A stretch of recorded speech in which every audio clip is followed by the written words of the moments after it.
Sometimes I open my Instagram and I get a DM from someone saying, hi, black cow. I don't really know what to say. They're obsessed with my skin color. Really? And I think it's because when a woman is talking about her expectations from a relationship, especially an Indian woman, and she says it so openly that I need a guy to treat me like this. Yeah. Then they look at, oh, but are you fair? What do you deserve? Yeah. Exactly. Yeah. Are you light-skinned? And if you're not, oh, no, Shut you're... up. Yeah, exactly. Those are the kind of comments that I get. I've also got comments, oh my God, this is the funniest one.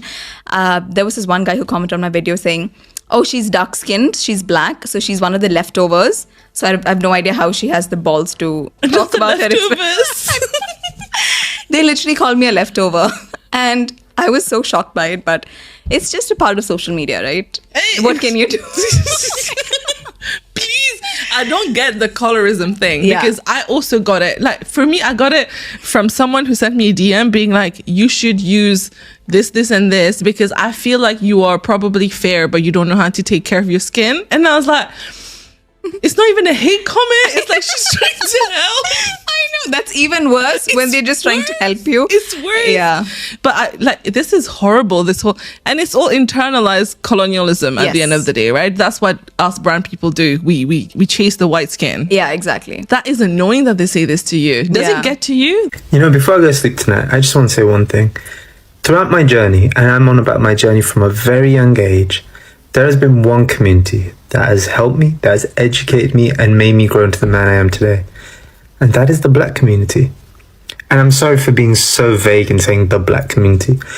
And the reason why is because it's so diverse and I can't pinpoint specific groups. So I'm from Reading. Now, Reading, the first group of immigrants to ever come to Reading were Caribbeans.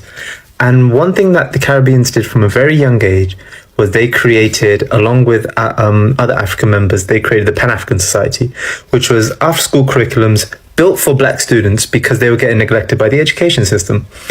Now, for some reason, I was enrolled into this. And my belief is that they thought I was mixed race. So I was allowed into these classes.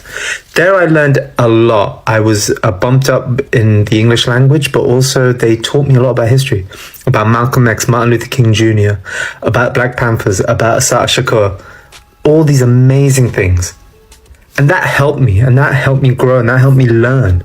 And so as I grew up and I grew older, I learned a lot more about the black community, and I learned more about that than my own community. But one thing I noticed, black people really not only just look out for their own, but they make sure to grow and keep going. And that's one thing I fell in love with from a very young age was Muhammad Ali. Now, when Muhammad Ali passed away, I always thought, what's the equivalent in the UK to our Muhammad Ali? Who is it? And I realized today it's Stormzy. So Stormzy is a rapper from the UK who went viral from this video where he's basically just telling someone shut up.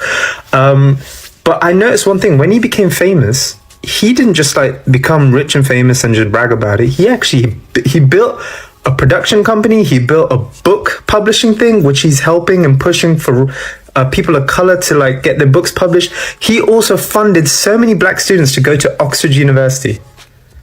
And he's still doing so much more. And also his performance at Glastonbury where he wore a stab vest and he like called out the government, especially his line where he said, how'd you like if we burnt your house down? Referring to the Grenfell fire where loads of innocent people died because a house got burned down and the government neglected it.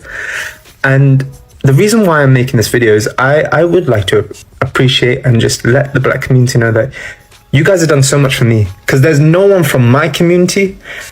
We don't have like a Malcolm X in our community. We don't have anything similar to like Muhammad Ali. Imran Khan is probably the closest, but like it's because of black people I am where I am. Black women taught me how to look after my hair and like taught me how to maintain my curls. It was black men like Malcolm X, Martin Luther King Jr., Muhammad Ali that taught me how to be courageous, how to love. It was Muhammad Ali, a black Muslim reaver, that taught me to fall in love with my religion and my name. So I owe the black community so much. So while I'm here, and I know everyone gives me credit saying, oh, you did great. This isn't me. Even the way I speak, everything, it's all from the black community. And my great friend, Jordan, I know what black love is, and God, it's beautiful. So I would like to say thank you to the black community. I would like to say thank you to Stormzy. I would like to say Thank you to Muhammad Ali, Malcolm X, Martin Luther King Jr., Sat Shakur. In India, the lighter your skin, the higher your worth. Also, the system teaches. But behind the glamour of Bollywood and the glow of skin whitening ads lies an ugly truth. Colorism and racism are alive and thriving. Let's talk about it. I just want to say the way that Black women, Black creators have helped me embrace my skin color is just not talked about enough. I mean, just the impact that Black beauty creators have had on brown girls, teaching us how to do makeup for skin tones that's not white, teaching us about hyperpigmentation. I grew up on Jackie Aina, and before I started watching her, before I found her, I tried so hard to find makeup tutorials for someone with my skin tone. I'm a lot lighter now, but when I was younger, I was darker because I don't know, you're always like darker when you're a child, I think, because you're going outside more. I tried so hard to find like Indian skin tone, makeup, videos, tutorials on YouTube, and it was just impossible. There was no brown girl that I could find that was doing makeup tutorials for our skin tone. And if I did find someone doing makeup, it was like an Indian makeup artist doing someone's bridal makeup. They were painting her white. But once I found Black creators, brown skin Black creators, I learned so much more than just makeup and color theory. I definitely had some of that stuff in the back of my head. I was taking in a little bit of information. But the main thing I learned from watching Black creators do their makeup so artfully, having similar skin tone to mine and even darker, is that brown skin is beautiful. Especially because I am an immigrant, and for the first few years of my life, I did go to an Indian school in the Middle East. Colorism was such a huge problem. Every single day I was reminded that I am dark and ugly. I mean, it was just such a terrible message to send to young girls. Also in the Middle East, we had access to Indian television, and the commercials that would come on Sony TV was like Fair and Lovely and all that shit. Like, I was exposed to all of that. I just grew up to like know that, okay, brown, dark, like tan skin is just bad. You know, it doesn't look good. People just don't like it. I just wanted to take a moment to like talk about this because it's insane, like the impact that Black women have had on me personally, on my self-love journey, and I'm so grateful and so thankful for that. So brown girls, whoever else is watching this, did you guys have any favorite Black creators, Black beauty creators, beauty gurus back in the day, like on YouTube? Let me know.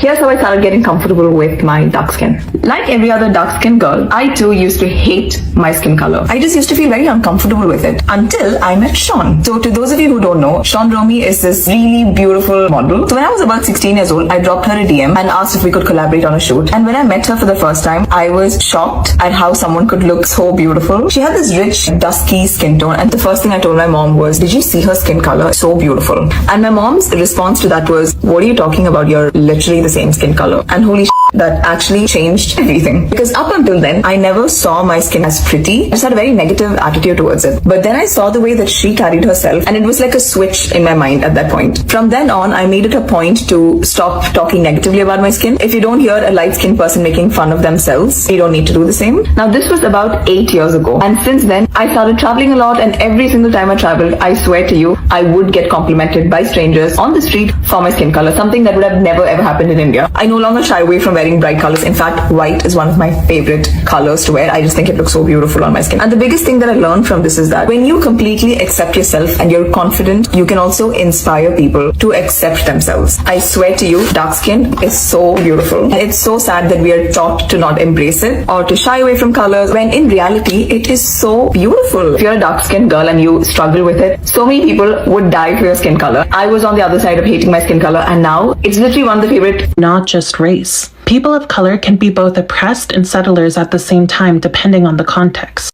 Wait a minute, what? So basically you're coming for African Americans because you all were promised equal power in your treaty that has not been acknowledged and has not been honored. And that's somehow our fault?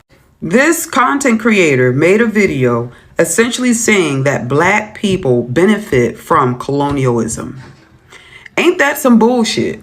Why the fuck people just don't leave us alone? How the fuck we benefit from something where we were brought here against our will? Not only that, we were murdered, we were raped, we were eaten, we were beaten, we were slaughtered, we were fed to alligators. And you're saying that we benefited from colonialism, and we still do, because We have jobs and have homes and have land and we work and we get benefits from the government and pay taxes. So we're the enemy now? It seems like your problem is with the wrong persons. It seems like you don't want to offend your oppressor because somehow, some way, you really still feel like there's an opportunity in y'all having equal rights and equal power over the United States. And I'm here to tell you, boo-boo, that's not going to happen. I promise you that. It seems like y'all, in the time, your ancestors should have fought a little bit harder. To keep what was rightfully yours. You want them to restore sovereignty.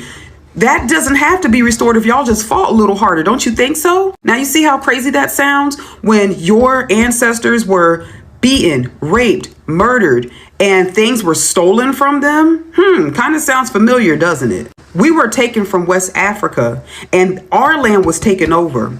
Have you ever heard of Mansa Musa? He was the richest, wealthiest person in the world that ever existed. Our ancestors were stripped of their wealth. They were stripped of their resources, and we were bought here through our ancestors. And then you go on to say in your video, well, I don't feel like y'all should have to leave the United States. I don't feel like you should have to leave the land. Bitch, we're not. We built this shit. For you to sit up here and say, well, I just had trouble trying to phrase it the right way. Maybe you should redo some research. Maybe you should keep your mouth shut before you get on this platform and say the most ignorant shit that you could ever think of. It is not our fault that y'all were not given equal power as stated in your treaty and you want your sovereignty to be restored. Mind you, you all got reparations. You all get Native American TANF and Native American stamps. And you have had decades upon decades of settlements, decades upon decades of reparations. Your family is set for life. Your kids are set for life. We weren't given anything. And whenever we say anything about it, it's, oh, you're throwing the black card, you're throwing the race card. And for you to say the oppressed are settlers, girl, get the fuck out my face. Respectful. Hey, this is not my regular content, but I wanted to come in here and discuss a little bit about the 3 Indian women being kicked out of the Spirit Airlines. And the reason I want to talk about it is, as somebody from a South Asian background and as an academic, I have been doing research on diasporic identity for the last 20 years. My dissertation was on diasporic identity, and I've also created a whole framework on South Asian diasporic identity. And I want to say this unequivocally, that the issue of anti-Blackness, colorism, and casteism is a huge problem in our community. And it's a problem across the world, but in South Asian community, it is super pronounced, so much so that even our own people are at the receiving end of it due to colorism and anti-Blackness, as well as casteism, of course. Anybody who tells you that casteism is not a thing of India because it's illegal and certainly doesn't matter over here are either just ignorant or just willfully lying to you, because casteism does cross oceans, and of course classism and anti-Blackness is pervasive anyway. So what happened there was absolutely all of these 3 things put together. And the flight attendant wasn't doing too much. So please stop any discourse around like what she could have done, how she could have said it or not said it or whatever. It doesn't matter. It just doesn't matter. It matters that we as a community talk about these things, because as a community, we don't. I'll tell you why I'm saying these in such a passionate way. Because when I was in my late teens, early 20s, I was dating a Black man, and my entire family disowned me, and my community talked shit about me because of it. And what was my crime? Because I dated a Black man, and that was bringing shame to the family. And I didn't care for it, because at that time, he was studying chemistry. He was majoring in chemistry, like chemistry honors, and I was biochemistry honors at that time. So I didn't see why that would, like, if there was something else about him that was not palatable because of who he was and his character or something, I would have considered it at least for a moment, like, okay, where is this coming from, whatever. But the fact that he's Black and therefore unworthy of being partnered with me, I don't I don't really know how anybody can think that, because in our community there are people that are much darker than a lot of black people are as well. So where this comes from, obviously years of being enslaved by the British, and this internalized hatred we have of ourselves, where we think that proximity to whiteness and proximity to fair skin, somehow makes us, better than others who don't have that proximity. And that's why in one of the tenets in the framework that I created, has a category called beloved and problematic communities. We have many things to be proud of as a community. I'm very proud of being South Asian, but I cannot bypass some of the things that are super problematic in our community.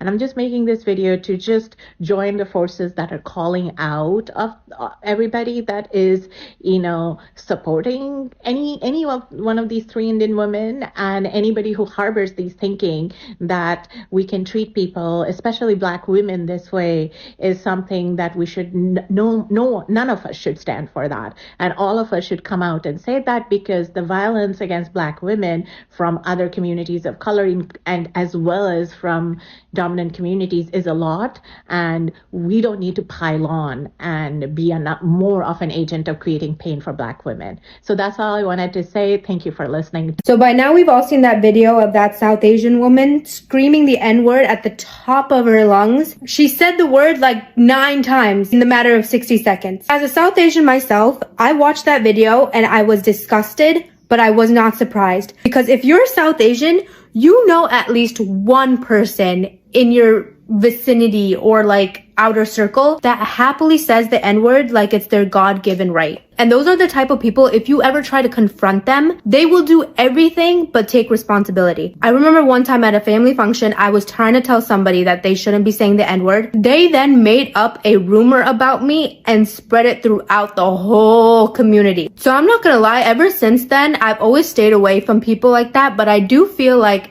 as the sane ones in our community, we have a responsibility to make these people feel ashamed of their actions, especially because they go out and make us look bad. This is not what our community represents. We are so much better and smarter than this. It's honestly disgusting to see that people in 2025 will continue to say this stuff. So yeah, consider this my official petition to kick these people out of the group. If you know somebody like this, stop calling them, stop inviting them to your parties or whatever the heck. Make them feel ashamed for their actions. Colorism is a discrimination based on skin tone, usually within the same race.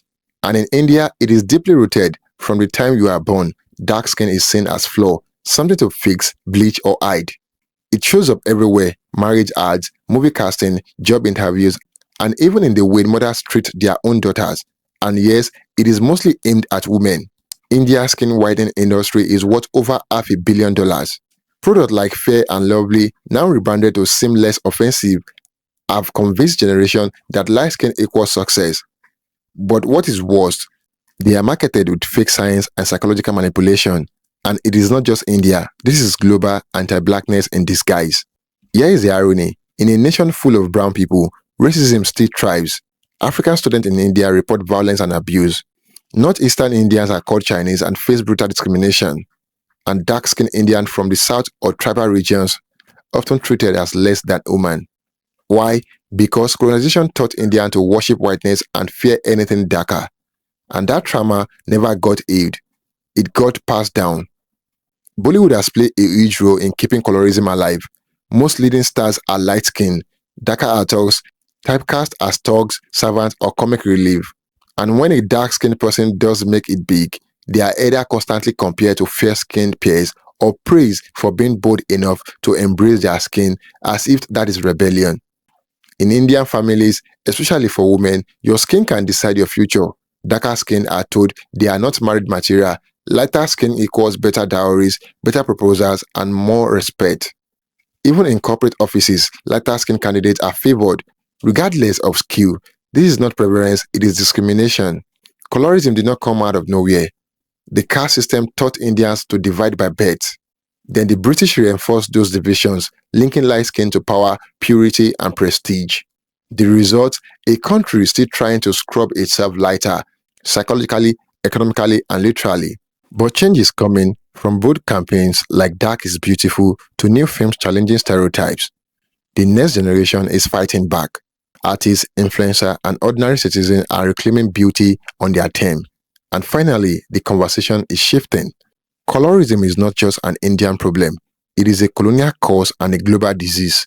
But healing starts with awareness, with truth, with embracing the beauty of every shade. Thank you for watching. Don't forget to like this video and share your thoughts in the comment box below. Until next time, cheers and have a good one.